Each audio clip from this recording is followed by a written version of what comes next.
Hello नमस्कार, कसे आहात तुम्ही सगळे. तर आज आपण बनवणार आहोत करोडा, जे उन्हाळ्यामध्येच बनवतात. तर मी इथं डाळ फक्त मुगाच्या डाळीचंच बनवणार आहे. मुगाची डाळ मी रात्री भिजू घातली आणि सकाळी बघा छान अशी झाली आहे, छान अशी भिजली आहे. 1 किलो डाळ आहे ही. तुम्हाला लागलं तर तुम्ही म्हणजे 2-3 डाळी पण घेऊ शकता. मठाची डाळ, मुगाची डाळ असे घेतात. तर मी फक्त मुगाच्या डाळीचंच बनवते आहे. आणि हे थोडंसं जाडसर मिक्सरमध्ये बारीक करून घ्यायचं आहे. हे बघा, मी जाडसर जास्त बारीक नाही करायचं, म्हणजे ते तोडला नाही जात मग आपल्याच्यानं. तर मी थोडंसं जाडसर काढून घेतलं आहे मिक्सरमध्ये, तुम्ही बघू शकता. तर याची भाजी आहे ना खूपच छान लागते खायला, आणि हे उन्हाळ्यामध्येच बनवतात. तर सगळं असं पटापट मिक्सरच्या भांड्यामध्ये काढून घ्यायचं आहे, थोडं जाड. तर हे बघा, मी इथं संपूर्ण असं काढून घेतलं आहे. आणि मिक्सरमध्ये मी लसूण काढला आहे बारीक. लसूण पण मिक्सरमध्येच काढून घ्यायचं आहे, आणि भरपूर असा लसूण टाकायचा आहे यामध्ये. त्याच्यामुळे छान असा वास पण येतो आणि भाजी पण छान लागते त्याची. तर मी लसूण पण मिक्सरमध्ये काढून घेतला, आणि संपूर्ण मिक्सरच्या भांड्याचा लसूण हा काढून त्यामध्ये टाकते आहे.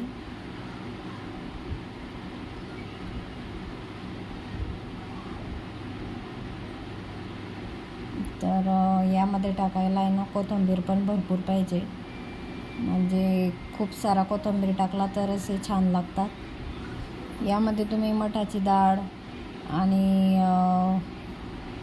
अजून तुरीची डाळ पण घेता, मठाची डाळ घेता, आणि मुगाची डाळ, असे 3-4 डाळी मिक्स करतात. तर मी इथं तिखट टाकलं आहे. तिखट, हळद, मीठ, आणि बघा खूप सारा असा कोथिंबीर एकदम बारीक चिरायचं आहे, म्हणजे आपल्याला जेव्हा आपण ते वडे तोडतो तेव्हा त्यामध्ये काड्या वगैरे अटकायला नको. त्याच्यामुळे छान असं बारीक चिरून घ्यायचं आहे पटापट, आणि हे पूर्ण असं मिक्स करून घ्यायचं आहे. पूर्ण मिक्स करायचं छान, म्हणजे मीठ, तिखट वगैरे छान असं लागलं पाहिजे. चमच्यानं व्यवस्थित होत नाही, तर हातानंच करून घ्यायचं आहे, म्हणजे हातानं छान असं मिक्स होतं. तुम्ही बघू शकता.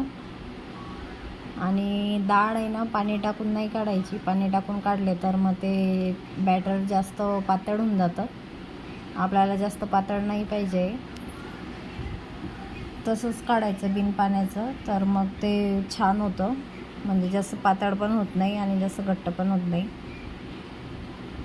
आणि कसं आहे, आपण पाणी टाकून काढलं तर मग पातळ झाल्यानंतर त्याला काही ऑप्शन नाही. त्याच्यामुळे घट्ट झालं तर आपण थोडं पाणी टाकू शकतो. त्याच्यामुळे पाणी वगैरे टाकून काढायची नाही डाळ, कारण मुगाच्या डाळीला काही पाणी लागत नाही काढायला, ती तशीच अशी पातळ पातळ होऊन जाते. तर मग चला आता उन्हामध्ये आपण याला टाकूया.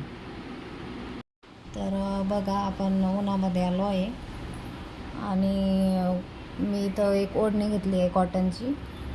तुम्हाला लागलं तर तुम्ही म्हणजे ते कागद भेटतो ना प्लास्टिकचा, तो कागद पण घेऊ शकता. तर मी कॉटनची ओढणी घेतली आहे, आणि याला दुहेरी असा आथरला आहे खाली. आणि पाणी पण घ्यायचं आहे, म्हणजे पाण्याचा हात घेऊ टाकायचं आहे, म्हणजे ते हाताला चिटकत नाही. आणि छान असं पाण्याच्या सहाय्याने पटापट पडतात ते खाली. तर पाण्याचा हात घेऊ करायचा आहे. तर चला मी पटापट टाकते, बघा तुम्ही.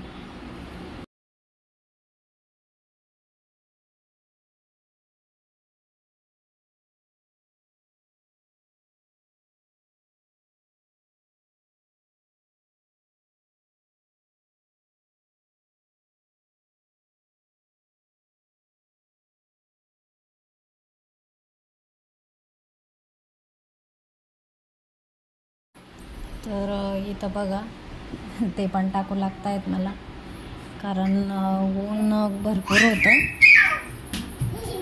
आणि त्याच्यामुळे मुली पण वरती होत्या दोघी पण उन्हामध्ये, आणि ऊन पण खूपच लागत होतं. तर एकटीला खूपच वेळ लागून जातो, त्याच्यामुळे त्याला म्हटलं तुम्ही पण टाकू लागा. तर बघा त्यांनी पण किती छान टाकले. आणि आता थोडंसं राहिलं तर उठून गेले. आता म्हणे तूच टाक म्हणे, एकटं मी नाही टाकत. आणि दीदीजवळ जाऊन बसले. तर बघा मी संपूर्ण टाकून घेतले आहे. आणि बघा किती छान असे एकसारखे टाकले आहे, छोटे छोटे. जास्त मोठे पण नाही टाकायचे आणि जास्त छोटे पण नाही टाकायचे, कारण वाढल्यानंतर खूपच छोटे छोटे होऊन जातात ते. तर मी आता वाढल्यानंतर दाखवेन तुम्हाला कसे झाले ते. याची भाजी खूपच छान लागते, तुम्ही नक्की बनवून बघा आणि सांगा मला कमेंटमध्ये कसे झाले ते. तर